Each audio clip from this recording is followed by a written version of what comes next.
അവസാനിപ്പിക്കാം.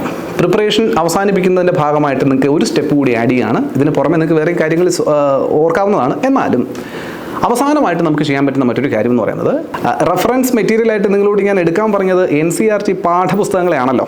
എന്നാൽ അത് മാത്രം മതിയോ എന്ന് പലരും ചോദിക്കാറുണ്ട്. സ്റ്റാൻഡേർഡ് ടെക്സ്റ്റ് ബുക്ക് എന്ന രീതിയിൽ ഒരുപാട് ടെക്സ്റ്റ് ബുക്കുകൾ മാർക്കറ്റിൽ അവൈലബിൾ ആണ്. പല ഓതേഴ്സിൻ്റെ ടെക്സ്റ്റ് ബുക്കുകൾ അവൈലബിൾ ആണ്. കമ്പൈലേഷൻസ് അവൈലബിൾ ആണ്.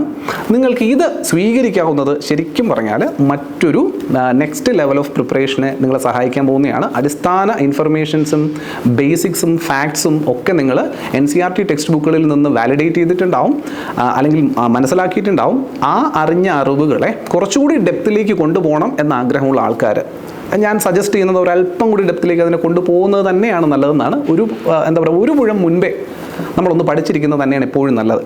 അതിന് ചില സ്റ്റാൻഡേർഡ് ടെക്സ്റ്റ് ബുക്കുകൾ, നിങ്ങൾക്ക് വളരെ കംഫർട്ടബിൾ ആയിട്ട് തോന്നുന്ന ഒട്ടനവധി സ്റ്റാൻഡേർഡ് ടെക്സ്റ്റ് ബുക്കുകൾ മാർക്കറ്റിൽ അവൈലബിൾ ആണ്. എക്കണോമിയും ഇന്ത്യൻ എക്കണോമിയും ഒക്കെ ആയിട്ട് ബന്ധപ്പെട്ടിട്ടുള്ളത്.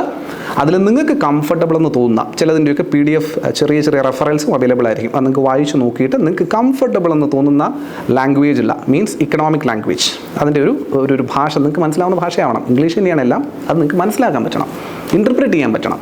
അത്തരത്തിലുള്ള ടെക്സ്റ്റ് ബുക്കുകൾ, സ്റ്റാൻഡേർഡ് ടെക്സ്റ്റ് ബുക്കുകൾ നിങ്ങൾക്ക് റെഫർ ചെയ്യാവുന്നതാണ്. പിന്നുള്ളത് ചില മാഗസീൻസ്, കറണ്ട് അഫെയർസിൽ തന്നെ വരുന്ന ചില മാഗസീൻസ് ഒക്കെയാണ്.